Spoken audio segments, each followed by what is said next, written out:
Since I did a brief retrospective on the history of Swamp Thing in order to honor the passing of his creators Len Wein and Bernie Wrightson, I figured I might as well review a movie based on their creation. I would do his first film, but I've talked enough about that previously, and its sequel is known to be extremely horrible. Seriously? His first film was bad, but there's people that think that the sequel is one of the worst films ever. Come on, the film can't be that bad, right?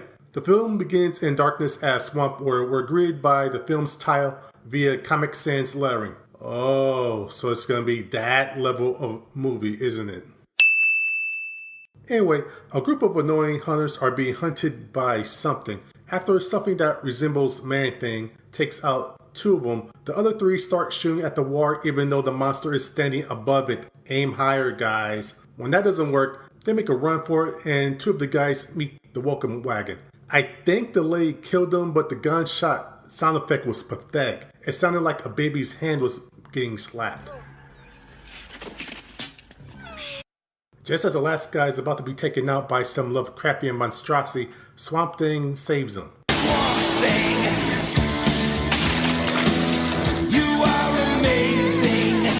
Okay, based on the first 8.5 minutes, I can tell this movie's gonna be campy, but I do have to give the filmmakers credit for incorporating the Swamp Thing comic book panels into the opening credits. Plus, the opening theme song is fun and makes sense, seeing that this film takes place in the Florida swamps, even though the song mentions the Louisiana Bayou. Anyway, well, after that, we meet Abby Arcane, played by Heather Locklear. Oh, come on, movie. You're not even trying anymore. And we're barely 10 minutes in. I mean, really? Really? Heather Locklear? Okay, I'm not going to go on and go into how the characters in the film aren't how they were portrayed in the comics. Yet. On with the movie. Abby is this movie's love interest for Swamp Thing. During her first scene, I thought she was talking to her co-worker about her man troubles.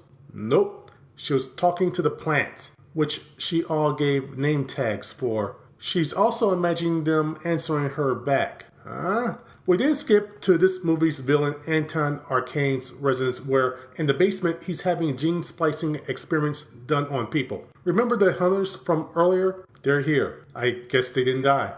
I have to give the film credit. While it's a cheapie, I do like the makeup effects so far. I really like the creativity of the creature designs as well. At the start of the film, we had a Cthulhu-looking monster, and now we have a elephant side-faced guy who looks like a cross from Sloth from the Goonies meets the Elephant Man, and a cockroach-faced man. What other creatures will we see in Anton's Unmen later on, I wonder? Wait, are they killing the Roach Man with an industrial-sized bug zapper? Well, after a visit from the local sexist hick sheriff who wants the female doctor to examine him, if you know what I mean, we see Abby in a car, cab, limousine thing going somewhere driven by either a black southern country stereotype or a country Mexican portrayal. I can't tell the difference in this film.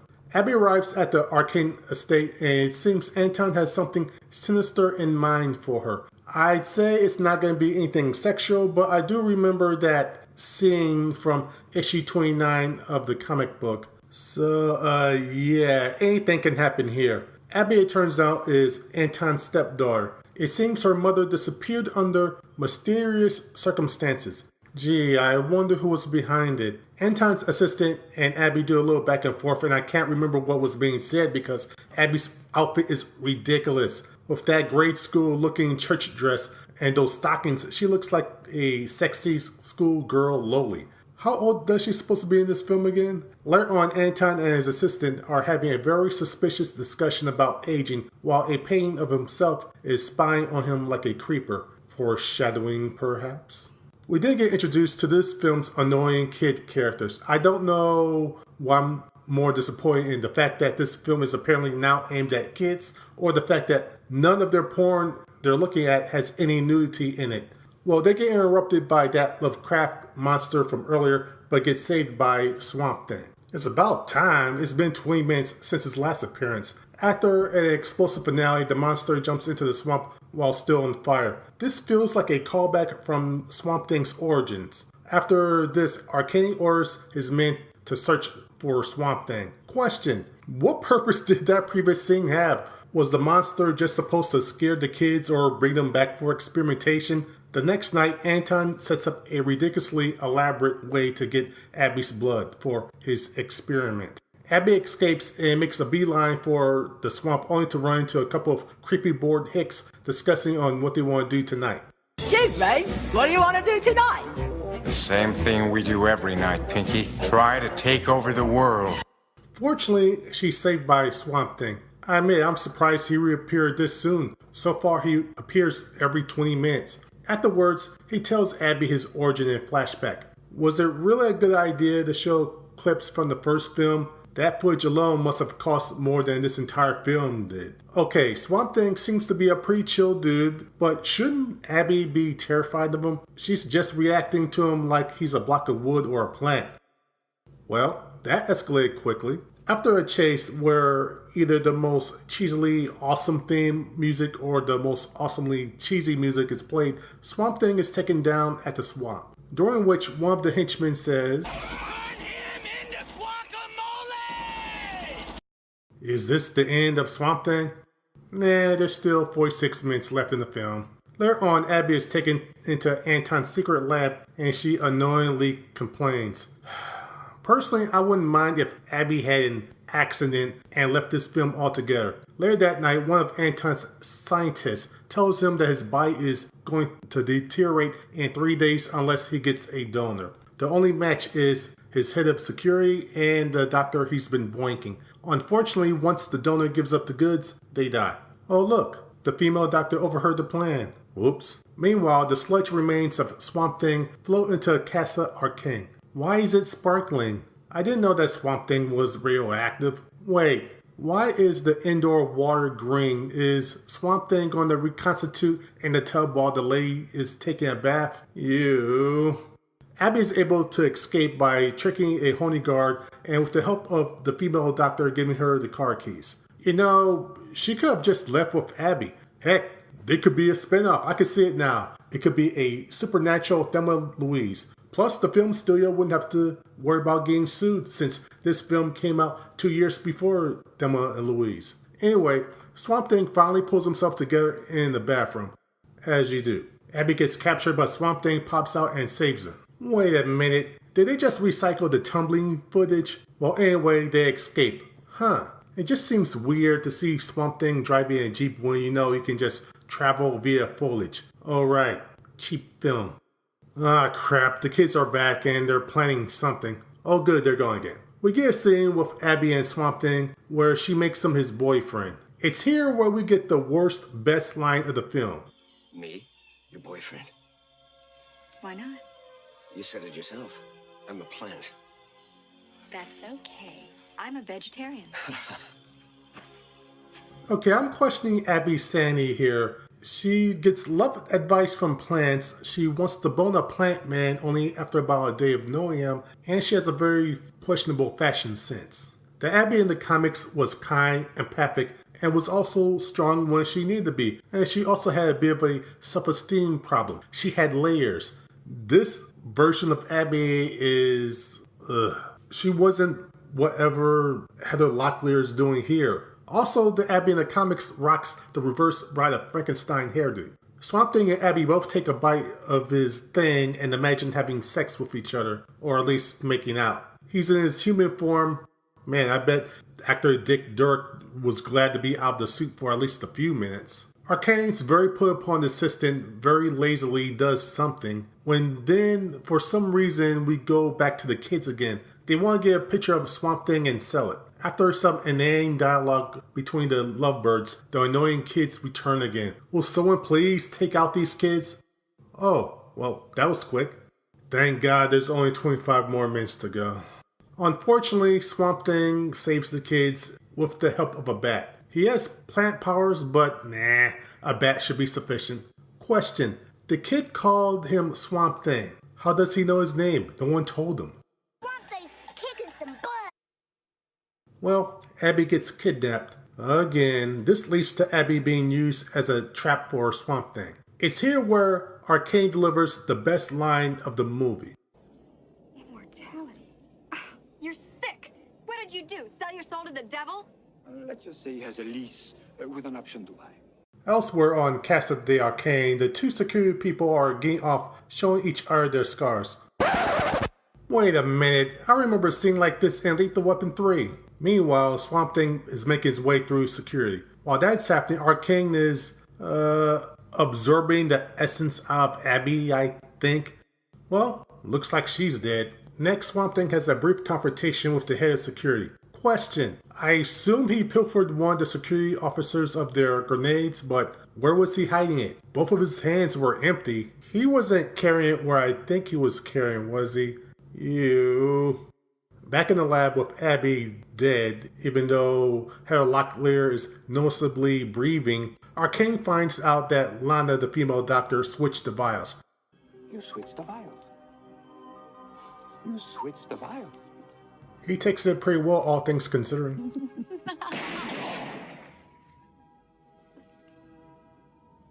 Swamp Thing finally arrives and he has a fight with the newly transformed Big Brain Doc. Well, actually, he just tosses him around and finishes him off in the Big Bug Zapper. The security chief appears again. Why isn't he dead yet?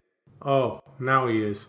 Well, with the mansion about to explode, Swamp Thing takes Abby and then he and Arcane just stare at each other for a moment and then kaboom! Nice explosion. You know, if the film were to end right here with Swamp Thing carrying out a dead Abby in a silhouette, this would have been an awesome finale. But we still have 8 minutes to go. Unfortunately, Swamp Thing gives some of his Deus Ex Machina sparkly stuff to Abby and she's right as rain. No, don't bring the kids back. Huh. So she's turning to a female Swamp Thing then? I actually wouldn't mind if the film ran a few more minutes just to see how she ends up. The film ends with an image from the comic book. Odd how they cast someone who looks nothing like Abigail, but the last image isn't from the movie version, but from the comic one. Wait, no. Yes, this film has an after credits scene. The kids argue about how there isn't any film in the camera, so no Swamp Thing pick. And then the film ends again. Why was that needed? Well, at least the film ends with the opening song Born on the Bayou being played again. This film was a sequel to the 1982 original that was directed by Wes Craven. That film was a drama with horror elements, and while it was a loose adaptation, it was okay. It wasn't really good, but you could tell a lot of people were working on it really hard and they took the source material seriously. Well, more seriously than the sequel that came out 7 years later. This film has useless and pointless characters, an overly campy and silly tone as well, intentional and unintentional bad acting, questionable at times effects, and I'm not sure, but I think the makers of this film didn't either 1, read the source material, or 2, watch the previous film. I see some continuity errors sprinkled throughout this film. That said, there were some good things in here. For example, the opening. The opening song, Born the Bayou, playing over the panels from the Swamp Thing comics sucked me in. Even the pre-credits scene was a bit comedic, but it did have a horror feel to it. The thing is, the opening didn't make sense considering the tone of the film. It would have made more sense if that opening was played in front of the first film, which had just only a cold open. Actors Dick Durock and Louis Jordan were great in their roles as Swamp Thing and Anton Arcane. Even though Dick Durock was in most of the film, he did come off as likable. Also, it was nice to see that they decided not to have him being a sulking, depressed hero because of what happened to him in the first film. Now, Louis Jordan as Anton Arcane, he was enjoyable. He had a very comedic but menacing presence to him. I kind of wish he played Arcane in the TV series though. Now, all things considered, the makeup and special effects were pretty good. They were creative. And even though this was a cheapie, you didn't always feel it in certain scenes, like whenever something exploded or with the designs of the different mutants or unmen.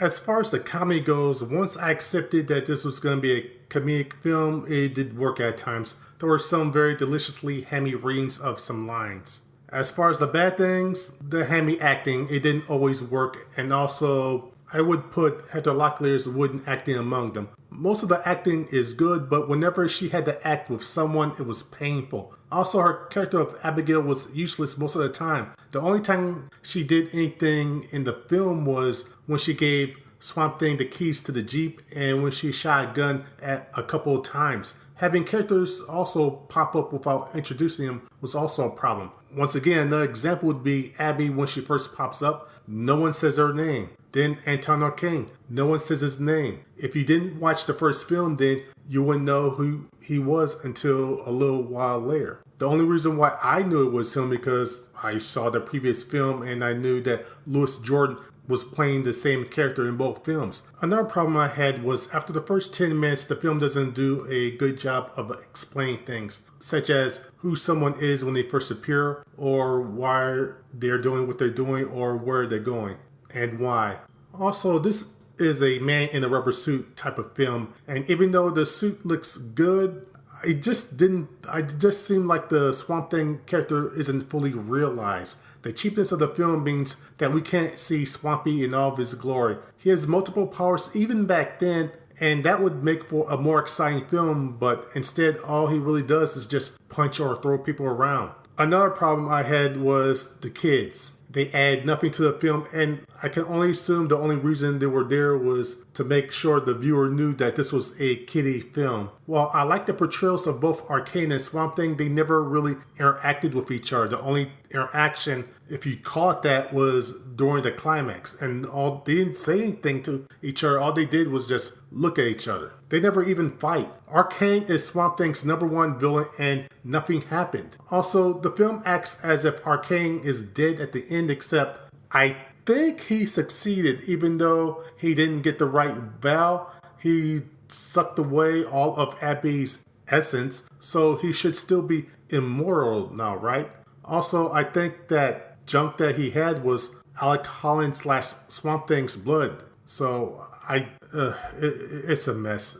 One final negative. This film isn't even 90 minutes long, but it felt like it was padded. Some examples of some stretched out scenes would be Arcane playing the piano for several minutes and then just watching the Swamp Thing sludge just float. Also, whenever the kids kept popping up. Now that being said, however, I do recommend this film. This film is bad and it's a bastardization of the source material. However, it does have a huge amount of cheesy fun. The special effects were better than they have any right to be. The actors, with exceptions, were good and committed to the material given to them. It would have been nice if this were a horror film or a more dramatic one like the first film, but we didn't get that. I had a feeling before seeing this film years ago that it would be something like this. Once I saw the cover of the video and it had that picture of Heather Locklear on it. What's interesting about this film is the producer had the rights to it, but also had the rights to Batman. So while Return of the Swamp Thing bombed in 1989, he made a killing with every single Batman film since 1989. Now that Warner Bros. Has decided to do something with their DC comic properties, there's still talk that Swamp Thing will appear in the proposed Justice League Dark film. If that film actually happens and Swamp Thing becomes popular enough, hopefully he'll get his own film again. And hopefully it will be more reflected to the source material than what happened here. Just one more thing.